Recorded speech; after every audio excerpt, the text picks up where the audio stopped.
나르시스트란 무엇이냐? 고마운 거 없는 사람, 미안한 거 없는 사람, 요 두 가지를 만족시키면 나르시스트다. 이거는 굉장히 심각한 문제라고 생각을 하는데요. 흔히 말하는 엄친아 있죠? 그 중에 상당 숫자는 나르시스트로 키워지고 있는 아이들이 상당히 있습니다. 이렇게 키우는 것도 문제고요. 그 아이를 겉모습만 보고 부러워하고 그걸 롤모델로 따라가려고 하는 부모님들이 너무 많다는 거예요. 엄친아 너무 부러워하지 마세요.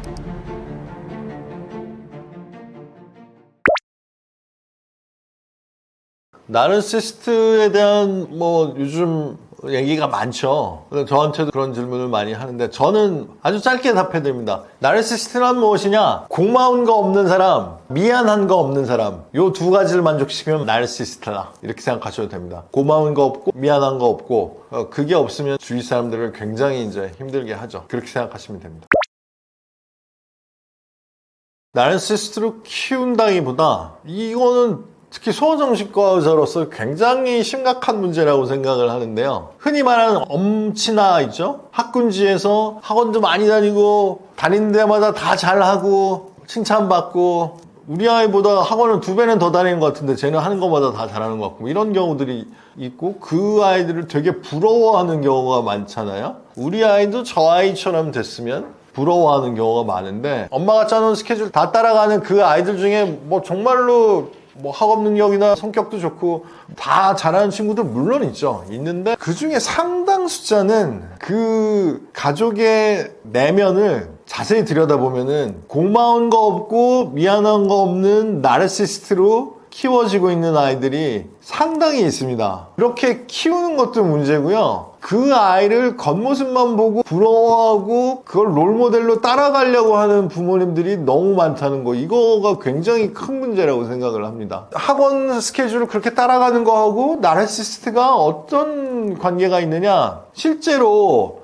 그 생활을 자세히 들여다보면은 이렇게 나타나요. 실예를 들어서 설명을 해드리자면은 부모님들이 다 부러워할 만한 고등학교에 다니는 특목고에 다니는 학생이에요. 말은 진짜 엄친하죠. 부모님도 사회적 지위도 훌륭하시고 부러워요. 너무 부러워요. 그런데 저한테 왔을 때는 아들이 엄마를 때린다. 이게 장난이나 그냥 홧김에 툭 이게 아니고 정말 진심으로 때리는 폭행이에요. 폭행. 그런데 그게 큰 문제잖아요. 아무리 공부를 잘하더라도 자식이 부모를 때리는 거는 사실 그거는 말이 안 되잖아요. 근데 이 어머니하고 이제 상담을 하다 보니까 뭔가 이 상담의 앞뒤가 잘 안 맞는 거예요. 상담이 진행이 안 돼요. 왜 이러지? 하고 차근차근히 다시 이야기를 되짚어 보니까 이 어머니는 아들이 엄마를 때리는 게 문제가 아닌 거예요. 이 엄마가 걱정하는 거는 이 아들이 다른 곳에서 이런 폭력적인 행동을 해서 생기부에 안 좋은 기록이 남아서 명문대에 가는데 진학하는데 문제가 생기는 게 걱정이 돼서 저를 찾아오신 거예요. 그래서 제가 그걸 내가 어떻게 해결하냐, 난 그런 방법은 모른다, 이런 경우가 있었는데 그 학생이 엄마를 때린 이유가 뭐냐? 그럼 뭐냐면 그런 거예요. 그러니까 기숙사 생활을 하는 친구인데 엄마한테 학원 스케줄 짜놔. 그러니까 엄마인지 비서인지 하녀인지 이게 경계가 불분명해지죠. 학원 스케줄 짜놓으라고 했는데 마음에 안 든 거예요. 학원 스케줄이. 그거예요. 이유가. 엄마를 때린 이유가. 막 집안에 있는 물건 부수고. 그럼에도 불구하고 이 어머니가 이 상태를 계속 유지해가는 이유는 뭐냐면 집 밖에 나가서 학부모님 모임을 하든가 동창 모임을 하든가 하면 너무너무나 주위에서 부러워한단 말이에요. 아들을 어떻게 거기 보냈어? 보냈다고 생각하죠. 저는 그 표현을 정말 싫어하는 표현 중에 하나인데 명문대에 보낸 엄마, 특목고에 보낸 엄마, 이런 표현은 사실 정말 너무 병적인 표현인데 그거를 못 끊어요. 일종의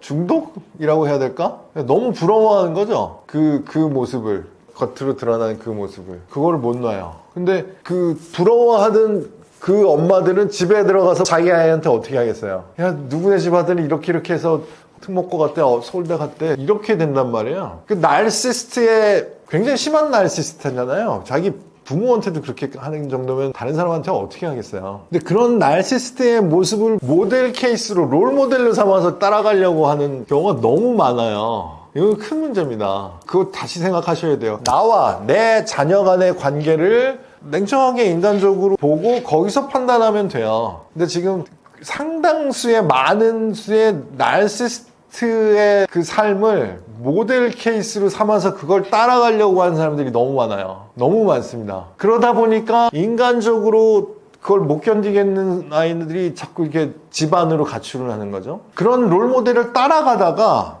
아이가 인간적으로 지쳐서 집안으로 가출하는 경우도 있고요. 더 이상해진 경우는 그냥 이걸 아예 이렇게 분리해버린다는 게 무슨 얘기냐면 부모하고 관계는 부모와 관계대로 그냥 그 아동기에 머물러 있고 그냥 내 생활은 그냥 내 나이대로 해야겠어. 뭐 내 성취는 내 성취대로 할 거야 라고 하면 어떻게 되냐면 엄마를 두들겨 패고도 중학생인데 엄마가 마음에 안 들게 하면 엄마를 정말 두들겨 패다가 학원 갈 시간인데 나 올림피아드 학원 가야 될 시간인데 그럼 가요. 그런 친구가 있어.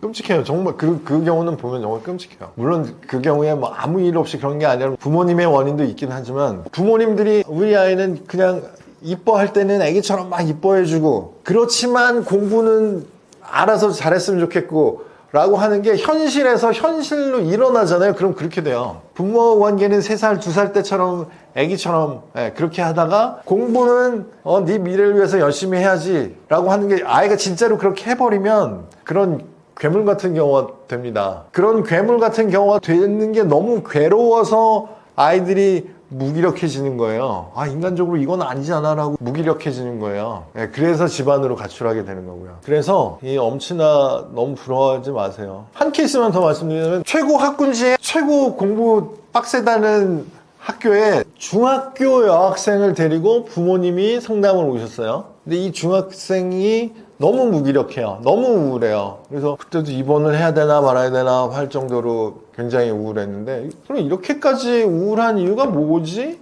이 학생은 그렇게까지 막 학원을 열심히 다니는 케이스도 아니고 뭐지? 왜 이러지? 처음에는 상담을 상당히 길게 했는데도 원인이 잘 안 나와요. 그래서 그냥 넘길 수도 있지만 제가 너무 마음이 찜찜한 거예요. 그래서 몇 세션에 걸쳐서 계속 그 부모님하고 얘기를 했어요. 그래서 얘기를 하다 보니까 이 친구의 문제가 아니고 이 친구의 언니가 있어요. 이 언니가 최고 학군지에 최고 공부 열심히 시킨다는 학교에서 전교 1등 하는 언니예요. 전교 1등을 하는데 엄마하고 치고받고 싸우다가 이 학생이 고등학생쯤 되니까 이제 엄마를 때리는 거예요. 힘이 더 세지니까. 그런데 왜 때리지? 라고 보니까 이 엄마가 초등학교 때는 이 아이를 때렸어요. 때려가면서 학원 스케줄을 다 돌린 거죠. 근데 이 아이가 공부는 잘 했어요. 어찌든 살아남아서 공부를 했어요. 그래서 학업 성적은 좋은데 계속 이걸 하려니까 자기도 죽을 것 같은 거죠. 이러다가 내가 큰일 나겠다 싶으니까 이제 같이 엄마를 때리기 시작하다가 힘이 더 세지면서 이제 엄마가 힘으로 못 당하고 맞기 시작하니까 이 동생이 틈바구니에서 못 이기고 너무 무기력해져 버린 거죠. 그렇게 해서 상담을 왔어요. 그래서 이제 그렇다면 이 언니 문제부터 해결해야 되는 거 아닌가요? 라고 이제 제가 접근하기 시작하니까 이분들이 그거는 건드리고 싶지 않은 거예요. 사실 그게 나르시시스트잖아요. 미안하고 고맙고 이렇게 살려면 그 집에서 살아남을 수가 없겠죠. 그걸 어떻게 다 받아주겠어요? 그 엄마의 그거를. 그런 경우들을 심심치 않게 봅니다. 생각보다 많이 보고 생각보다 성적이 좋은 아이들 중에 그런 아이들이 꽤 있습니다. 그런 가정이. 그런데 조금 떨어져서 보면 이 학생의 가정이 지금 롤모델이 돼 있어요. 특히 학군지에서는. 이게 큰 문제예요. 심적으로는 큰 결점을 가지고 성장을 하고 있는 그 가정을 롤모델로 생각하고 자꾸 우리 아이를 거기다가 맞춰서 키우려고 하는 사람들이 자꾸 늘어나잖아요. 그게 이제 점점점 나이가 내려가다 보니 7세 고시가 되고 4세 고시가 되고 하는 건데 부모님들이 정신을 차리셔야 됩니다. 정신을 차리고 인간적으로 나와 내 가족들, 나의 배우자, 나의 자녀와의 관계를 인간적인 관점에서 다시 좀 돌아보시고 학습이란 건 그 다음에 있는 거겠죠. 이 나르시시스트들을 키우는 것도 문제지만 나르시시스트들을 롤모델로 생각하고 키우고 있지 않은가. 그건 지금 시점에서 꼭 한번 돌아보셔야 되겠습니다. 칭찬에 중독된 것과 나르시시스트는 조금 다른 문제인데요. 이제 칭찬에 중독된 어른들 혹은 뭐 이 사람들이 나르시시스트 아니냐? 이렇게 생각하실 수 있는데 나르시시스트라는 게 고마운 게 없고 미안한 게 없는 사람들인데요. 또 한 가지의 특징은 자기 혼자서 정서적으로 독립적으로 존재하기가 굉장히 어렵습니다. 그러니까 무슨 얘기냐면 다른 사람의 정서적인 에너지를 이렇게 계속 빨아당겨서 자기한테 공급해주지 않으면은 굉장히 그걸 못 견뎌해요. 말하자면 아주 원색적으로 표현하면은 감정 기생충? 이렇게 생각하셔도 될 거예요. 그냥 혼자 이렇게 있으면 그 자체로는 그 의미를 잘 몰라요. 사람이 스스로를 객관화하고 내가 나를 돌아봤을 때 내가 왜 이랬지 하는 것도 있지만 그래도 내가 이런 부분은 내가 괜찮은 것 같아, 잘한 것 같아, 이런 부분들도 있잖아요. 이런 것들을 또 뭐 어떤 사람의 관계에서는 그래도 이분은 나한테 고마운 분이야, 뭐 이런 만족스러운 면이 있고, 이런 것들이 이제 합쳐져서 이제 나라는 사람이 독립적으로 인격적으로 존재하게 되는데, 흔히 말하는 나르시스트라는 사람들은 그냥 그 혼자 있는 이 독립된 이 존재 자체로는 굉장히 불안하고 허무하고 공허하고 그렇습니다. 그래서 누군가의 정서적인 에너지를 빨아당겨야 돼요. 빨아먹어야 돼요. 그게 나르시스트예요. 그래서 어떻게 대처해야 되나요? 어떤 사회적인 관계에서 대등한 지위에 있는 사람이 나한테 그렇게 할 때는요, 대놓고 그냥 그 사람하고 공개적으로 나 이 사람하고 관계 안 좋아, 나 이 사람하고 관계 짓지 마 라고 하시는 편이 낫고요. 그렇게 하면 나한테 사회적으로 타격이 올 것 같다라고 생각이 되면은, 그럴 때는 좀 괴롭지만 이 감정 기생충이 다른 숙주를 발견할 때까지 이 사람 눈에 안 띄는 것도 방법입니다.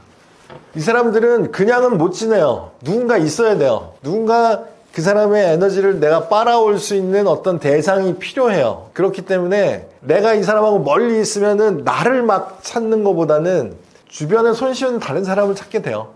그건 저절로 그렇게 됩니다. 동물의 세계 있잖아요. 동물의 왕국, 이런 다큐멘터리를 보면은 제일 인기 있는, 시청률이 가장 높은 동물이 사자라고 해요. 사자가, 우리가 나르시시즘을 설명할 때 사자의 삶에 비유해서 많이 설명을 하거든요. 왜냐면 좋을 때는 굉장히 막 좀 멋있어 보이잖아요. 특히 숫사자는 굉장히 뭐 딱히 보면 하는 일도 없는 것 같고 그냥 가만히 놀고 있으면 사냥은 암사자들이 다 해오고 되게 좋아 보이는데, 그 노년이 굉장히, 숫사자의 노년은 굉장히 비참해 보입니다, 사실. 자기보다 더 센 숫사자가 나타나서 무리를 빼앗아가면 밀려난 숫사자는 삶이 이제 마감되는 건데요. 이 얘기를 왜 드리냐면은, 숫사자가 사냥을 하거나 아니면 사자떼가 막 물소나 기린이나 자기보다 더 덩치 큰 동물을 사냥할 때는 엄청 배가 고플 때예요. 대부분은 사냥은 손쉽게 할 수 있는 대상을 골라요. 굉장히 약한, 되게 뭐 사슴 정도, 뭐 쉽게 힘으로 제압할 수 있는 그런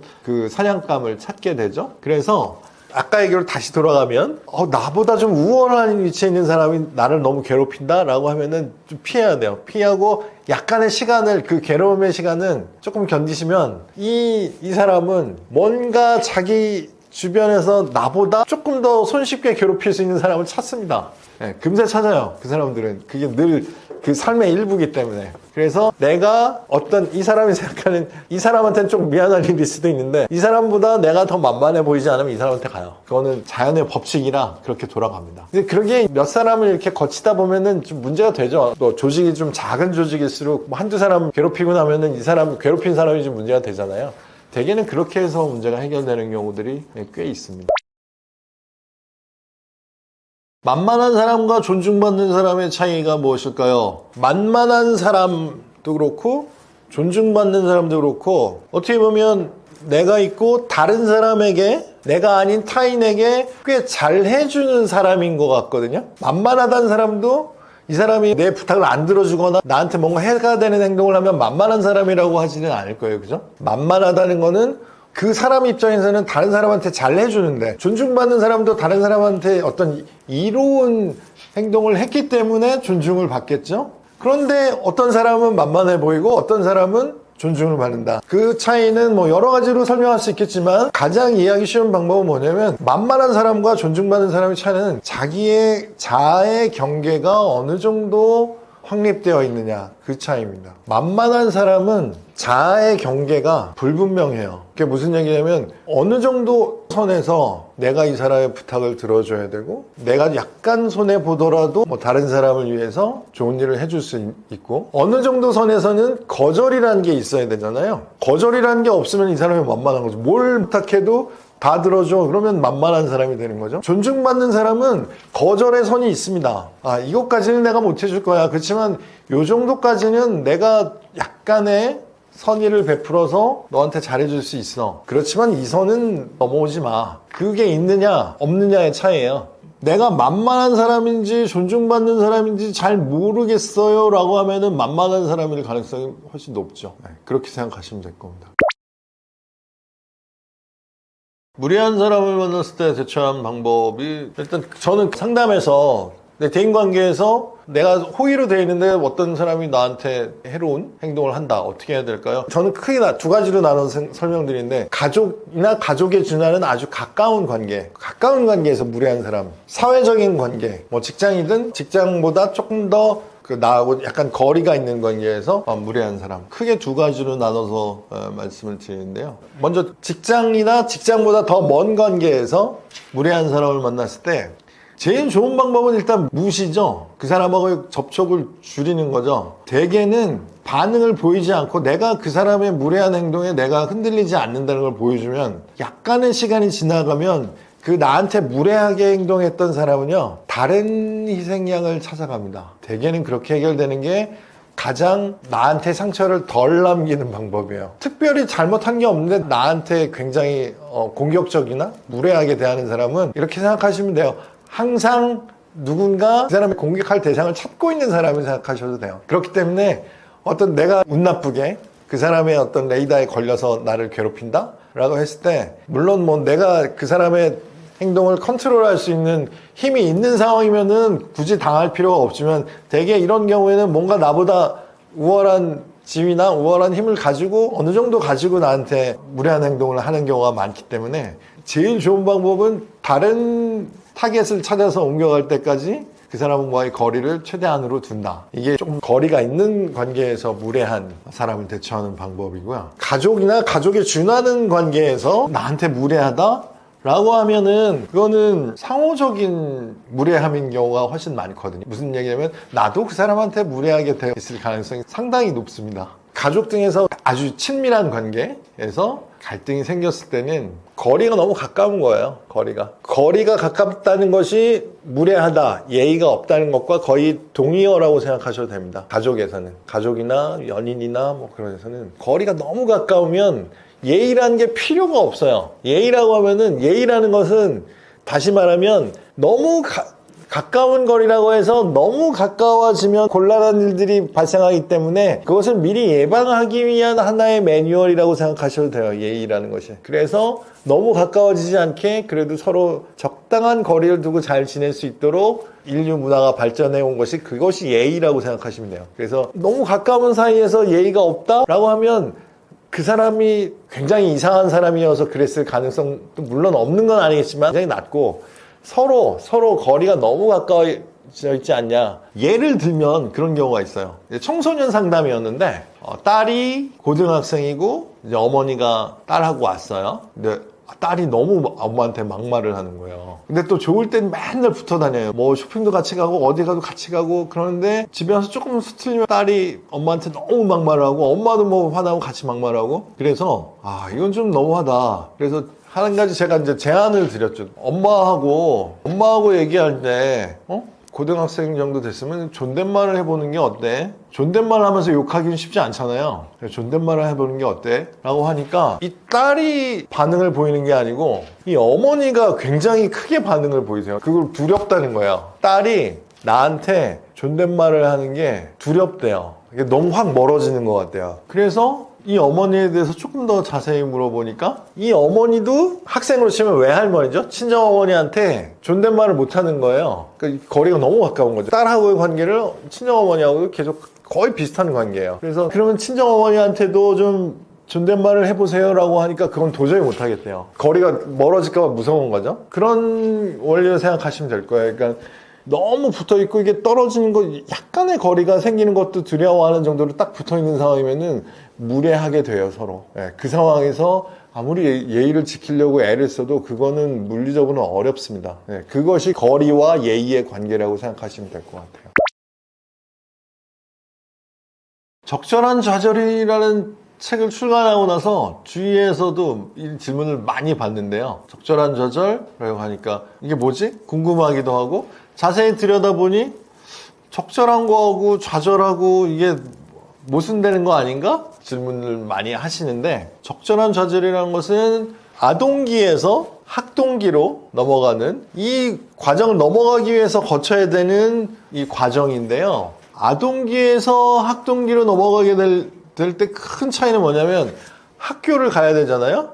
부모하고 분리된 상황에서 생활을 해 나가야 되는데 그러려면 부모가 완전히 컨트롤하고 있던 상황에서 부모가 분리되어서도 엄마 아빠가 어떤 영향력을 미칠 수 없는 상황에서도 이 아이가 생활을 유지해 나갈 수 있으려면은 중간에 애매한 단계를 건너가야 되는 거거든요.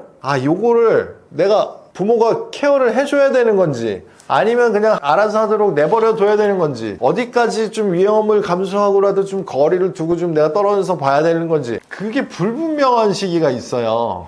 그거는 아이도 마찬가지고 부모도 마찬가지고 약간 불안해지는 그런 단계가 있거든요. 그 과정을 거쳐 나가는 것을 적절한 좌절이라고 이해하시면 되는데 이게 왜 필요하냐? 이 단계를 이 아동기에서 학동기로 넘어오는 단계를 자세히 나누어서 보면 그 중에 이제 라프로치먼트라는 단계가 있는데 라프로치먼트라는 게 뭐냐면 간단히 설명하자면 부모가 이렇게 있고 그 전까지는 거의 누워서 기어다니면서 그냥 엄마가 해주는 대로 먹고 자고 부모가 거의 100% 다 케어해주고 다 돌봐주는 그런 단계에서 아이가 이제 성장하면서 걸어다니고 뛰어다니고 말도 하게 되고 자기 의견도 생기고 이렇게 되면은 부모한테서 좀 멀어지잖아요. 부모의 컨트롤에서 좀 벗어나는 것 같으면 부모가 이렇게 보다가 여기는 넘어가면 안 될 것 같아 라고 하면은 다시 데리고 오죠. 부모한테 데리고 오죠. 그러면 아이가 돌아왔다가 어느 정도 안정감을 다시 찾고 나면 조금 더 멀리 가보고 그럼 다시 데려오고 이걸 반복하면서 자기 영역을 좀 부모한테서 멀어진 자기 영역을 이제 구축해 나가는 단계인데요.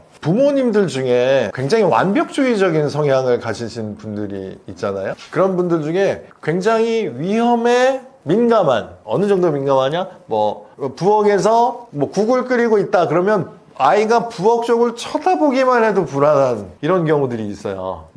예를 들면 책상 위에 아이가 올라가기도 어려운 책상 위에 가위가 올려져 있다 이 정도만 돼도 아빠가 막 엄마를 비난하는 경우들 있죠. 이런 거 여기 놔두면 어떡하냐 이렇게 애초에 부모한테서 이렇게 좀 멀어져서 자기의 경계선을 시험해 볼 수 있는 그 단계에 이르기 전에 아빠가 아예 특히 아빠가 그런 경우가 더 많은데 아빠가 아예 이렇게 원천 차단해 버리는 거죠. 이거 이상 절대 넘어가지 마. 이렇게 되면은 아이가 굉장히 좀 무기력해지거나 답답해서 견디지를 못하면 폭발하는 경우들이 있어요. 막 욕을 하거나 유치원생이는데 막 아빠한테 욕하거나 이런 경우들도 있거든요. 근데 오히려 이렇게 밖으로 욕을 하는 게 잘하는 건 아니지만 이렇게 밖으로 표현해서 자기의 괴로움을 표현하는 경우는 오히려 부모가 이게 뭐지 하고 좀 들여다보게 되는데 이걸 청소년 시기까지 거의 청소년 시기까지 표현을 안 하고 속으로 앓는 아이들이 있어요. 그런 친구들이 굉장히 힘듭니다. 어제 딱 이 상황에 부합될 만한 친구가 찾아왔는데 학교를 지금 못 가고 있는 거예요. 그런데 이런 경우에 또 특징적인 게 뭐냐면